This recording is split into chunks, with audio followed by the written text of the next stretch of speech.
After all, moon is a satellite for this planet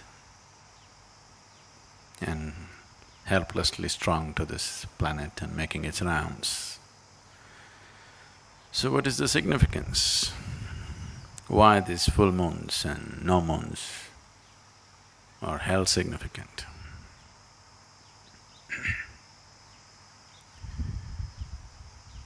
Probably many of you know that you may not know, I hope you do not know this by experience. You should know that if someone is mentally disturbed on a full moon day, on a new moon day, they get little more disturbed than usual. You're aware of this? Happens to you?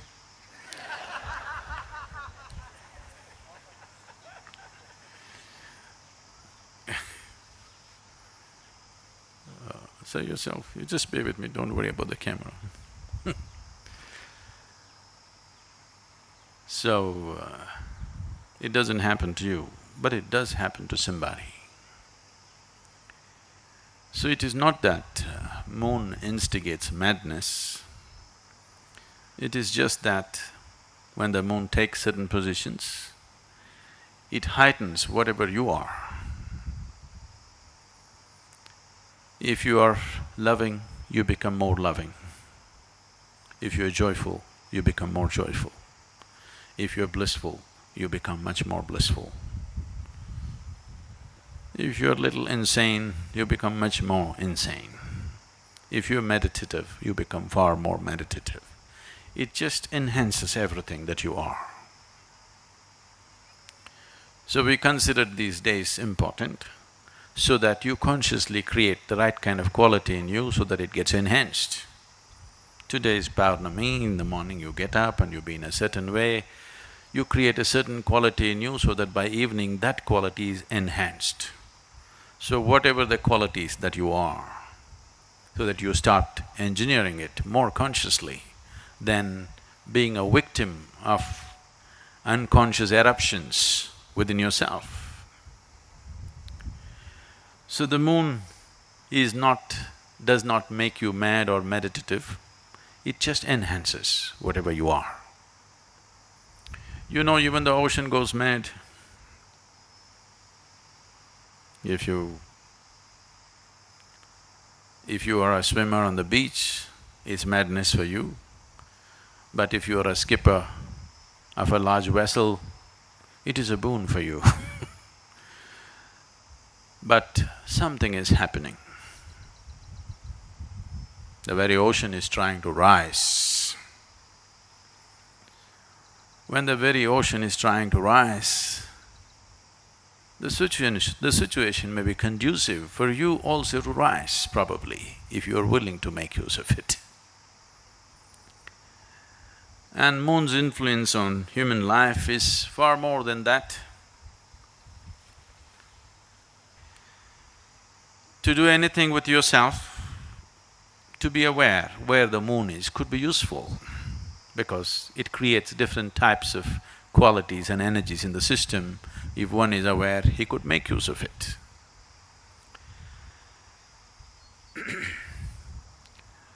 In English language, moon is lunar. If you take a step further, you become a lunatic.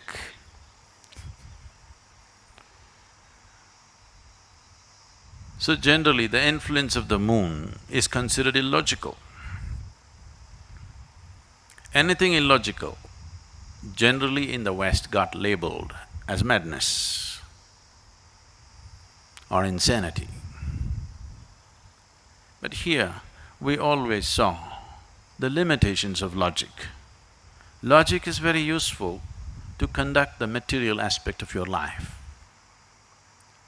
If you want to do your business, you want to build a house, you want to do all the things in the world, you have to be logical, there is no other way to conduct it. This is the problem with us. To conduct the outside, we call the divine. To conduct the inward, we try to go at it logically. Both won't work for us. So, when it comes to subjective dimensions of life, if you're not willing to step beyond the limitations of your logic, then nothing ever will happen.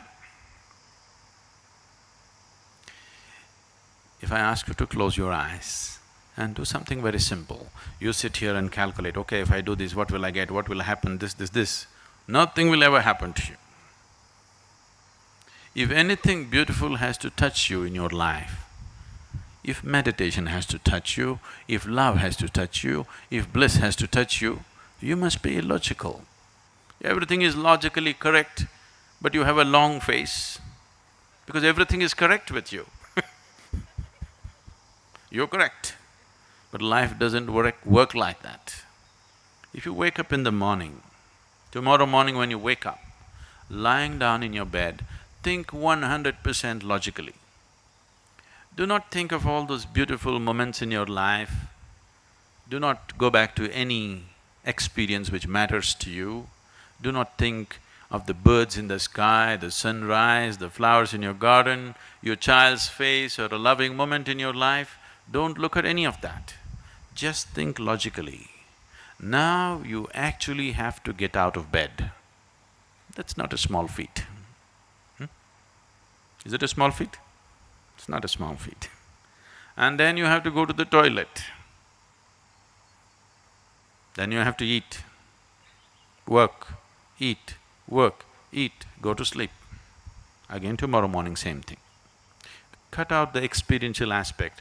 Think of your life 100% logically and see, you have to do the same damn things for the next 30, 40, 50 years.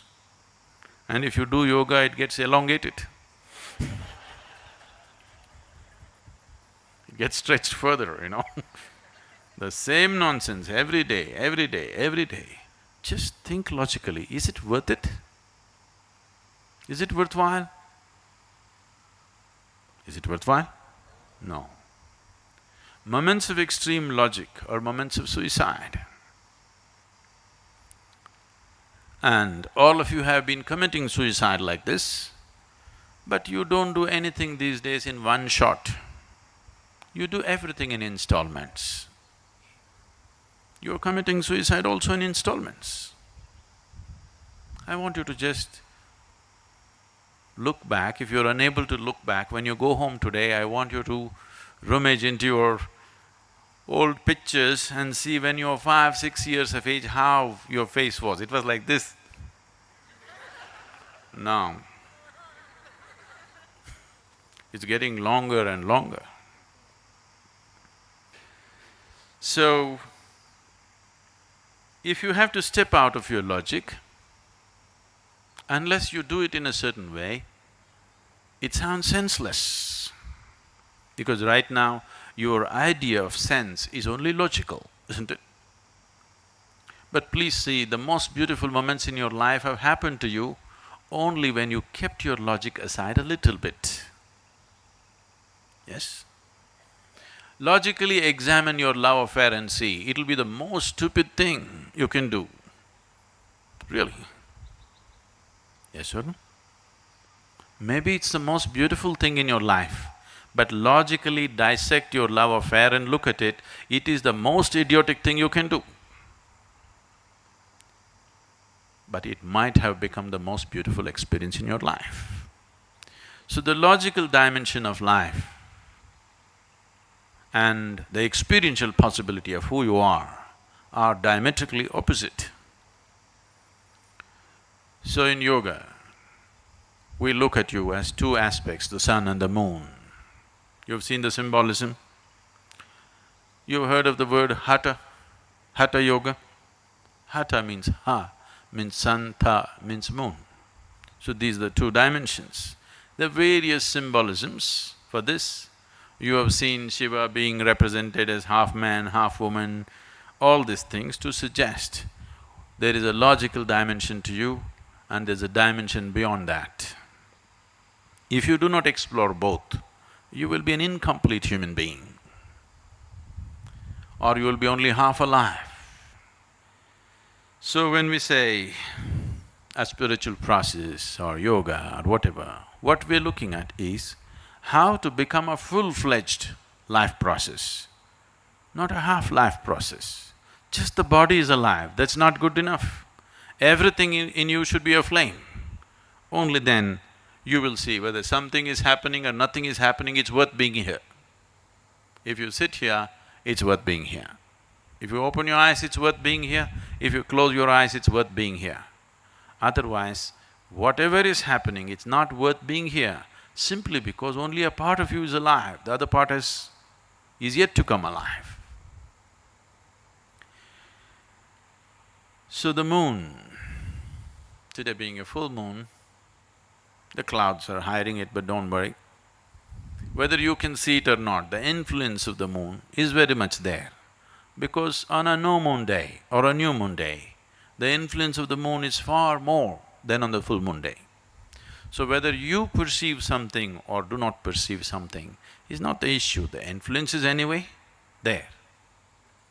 There is a logical element to you which helps you to handle the material well. There's a dimension beyond logic, without it the subjective dimensions can never be accessed.